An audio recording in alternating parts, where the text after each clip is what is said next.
Welcome along.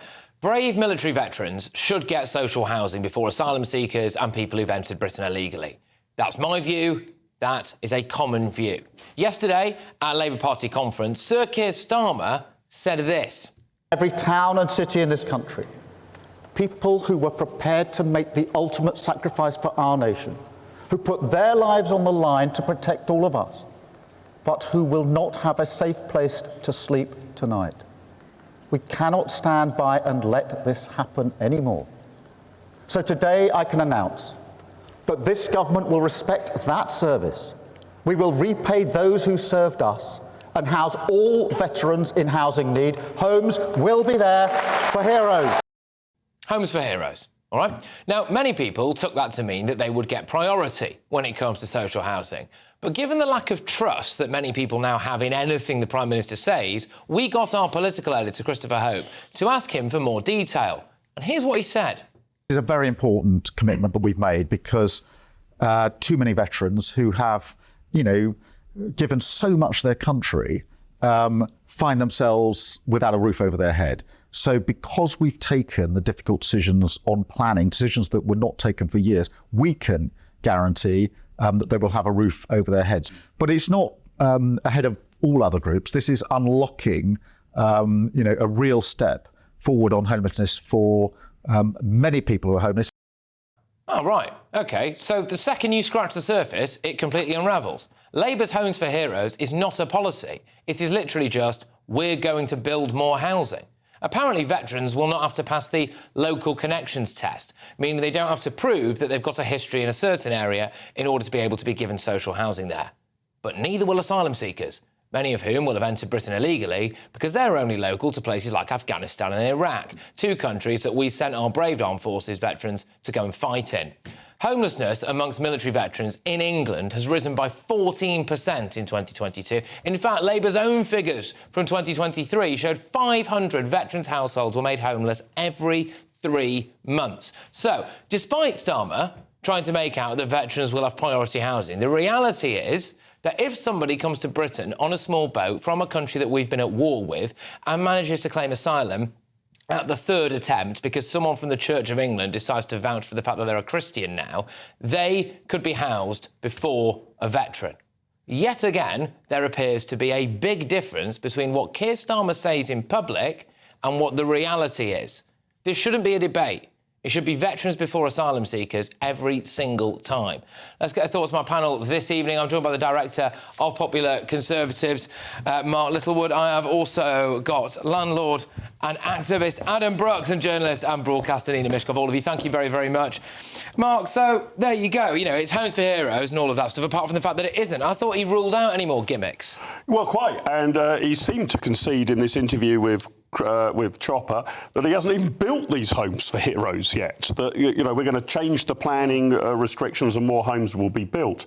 Look, it's very difficult on social housing. I mean, I would prefer that we didn't have social housing, that we had a world in which people had enough money to buy private housing in each and every case. How do you order it? And you make the point very well, Patrick, that it seems extraordinary that an asylum seeker should be above the queue from a veteran. But I don't think asylum seekers should be in the queue at all for social housing. If you're an asylum seeker, you should be here fleetingly while we consider your claim. The idea that we're putting you up in number 9 Acacia Avenue for a few years is madness. I mean, you should be in very temporary accommodation. And if your claim is accepted, OK, you go into the welfare system. But I think this speaks to a wider problem that we haven't looked after our veterans properly. And that's actually a case of overall cash. Sometimes I don't think we should patronise them by saying, but because you're a veteran, you get a free house or whatever. They should be looked after financially, then they can make their own decisions. But the idea that these two cohorts would be in the same queue is absolutely bizarre. Yeah, I mean, so at conference yesterday, he does say, homes for heroes. But the reality, when you scratch the surface, is that those people will not be skipping any kind of queue at all, realistically. Do you think that's wrong? Should they be housed before asylum seekers and illegal immigrants? Veterans should take priority. They've served this country and we have our freedoms because of veterans. No asylum seeker should be housed in this country before our own needy are housed, in my opinion. Angela Rayner scrapped the plans to prioritise long-term British citizens over foreign-born. Why did she do that? You've got to ask that question. We've got thousands of elderly people this winter that will go hungry and freeze to death because of Labour's policy to withdraw the winter fuel payments. But someone can come over on a dinghy and be housed, fed and get free healthcare. For me, that's embarrassing to be part of this country that does this to not only our veterans, our citizens and our elderly. Nina, do you think it's fair that somebody who's maybe just come over from literally wherever, whether it's Sudan or Afghanistan or Eritrea or whatever, could be higher up the social housing queue than someone who's had a leg blown off in Afghanistan fighting for this country? I don't think that's necessarily the case. I think that that's the way you've interpreted it. In fact, the Labour Party, before they were in power, in April last year, April 23, they set up this campaign, Homes Fit for Heroes. So they have been planning this all along. It's not just some gimmick they've come up with for conference. That is fact. And if you actually ask how many homeless veterans there are at the moment, the latest figures were about 2,100. They are going to find places for those 2,100. They are not going to wait for houses to be built. Those people will get priority. There's nobody saying that the asylum seekers are going to be housed and they aren't. And there are other categories who also demand our attention. Victims of domestic violence. Social carers, they also need... Should they all be put before illegal immigrants? No, it's not a question. Yes. There will be room for everybody. Well, but this is the difficulty. Well, there isn't room for everybody because there's scarcity. There's scarcity in the housing market. But the thing is, you're implying that Starmer, and I must keep repeating this, I didn't vote for Starmer and I'm not his apologist, but I'm just saying, trying to make it a fair, level playing field. It is not that Starmer is pro-asylum seekers and anti-everybody else. It is not that at all. Okay. And you mentioned the countries from which they come. Afghanistan in particular, where our heroes went and fought, where Prince Harry was deployed. But it's a massive it's a massive risk. Yes. Because the Taliban was but let me point out to you, many of those people who arrive here on boats are people that we have abandoned, who are our interpreters. There are people... I don't agree, frankly, that there's not enough interpreters in the world for the amount of Afghans... There's not just... So here's the issue there. Nina, you might be right, but the Prime Minister was extremely unclear on the clip that Patrick just showed. And if you are going to allocate state resources like social housing, and there is a fixed amount of it. I mean, I would love to see the stock grow. We haven't built anything like enough houses. Then you need to have a priority order. And you can argue about whether veterans should be at the top or women who've suffered domestic abuse should be at the top, or people with local connections, or people who've paid taxes for 50 years. You can argue about what the exact order should be, but you need an unambiguously clear priority list.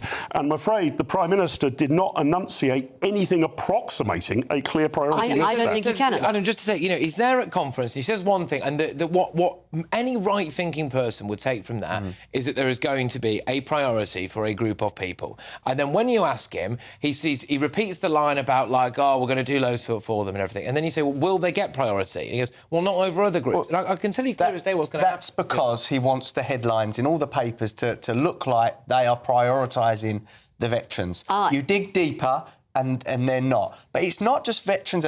There are people in my local area, young adults, that are sleeping on parents' settees because they have been told the waiting list for social housing is years. And again, you speak to them and the anger that they feel when they see people coming across the channel illegally, shouldn't be here. Half of them are economic migrants and they are being housed before our own. It has to stop. Half, it's not true that half... More than half. No, it's not. It's way less because the percentages of people who are allowed to stay here are way above But half. you agree, Nina, that British citizens should get priority above asylum seekers, and then we can have a separate argument about the way we'd prioritise British citizens, because there's a whole code, domestic violence against being a veteran, connections to the local area. But do you agree British citizens should be a higher priority than asylum seekers? I think everybody has an equal right. Well, then there's no point priority. That has to be worked out because. Well, that's why I'm asking you. The thing is, you have to be fair. These Well, I people would give British citizens priority over asylum. Well, of course you would. Yeah. But Of course you would. That's quite a common view. I think that is fair. That's the absolutely. majority view. Well, go on. Not necessarily the It's majority. the vast view. majority view. The point being that we have to find. The thing is, you cannot blame Keir Starmer for the situation we are in now. We can blame No, the I'm blaming him Conservative... for not being very clear on what his We can blame the solution is. Conservative Party for fetching us up in this state where they haven't looked after I'm veterans. only blaming Keir Starmer for not being very clear to Christopher Hunt. I blame consecutive governments. That is a just interpretation. You can go back as far as Margaret Thatcher and blame her for selling off So he should be clear that British council citizens houses. should get priority over asylum seekers. I think It's not a very difficult sentence to say in an interview. I think it should be equal. I think we should. Well, there's no priority. There's humanity It's not involved. by lottery. There's humanity involved. And as I say, you go back to Margaret Thatcher, and she didn't build enough houses. The main thing that people on the ground want to see is us stop sending billions abroad, helping everyone but our own. We must not start everybody helping thinks like our own. you. Most people think like me. Trust me, Nina. Trust me. Do you agree that we're a generous nation? We're a generous and open nation. We're not a racist nation. We help who we can. Until we can help our own, we cannot help others. When it comes to children in need, we are a very generous society, So are we let's not? look after our own. Can I just finish? Can I just finish my point? Do you know that Muslims give 4 times the amount to charity per year than the average Brit? Did you know that? Because if you do, because you might also want to check the ONS stats on that, because they also do the unemployment rate by religion, and unfortunately, Muslims do feature very, very highly. What has religion got to do with this argument? I'm not saying, but I'm saying that you're implying. But Nina, the key question here is: do you prioritise British citizens or particular cohorts of them, like veterans, like victims of domestic violence, above asylum seekers? Or don't you? You said there should be no priority. The Prime Minister just seems to be unclear.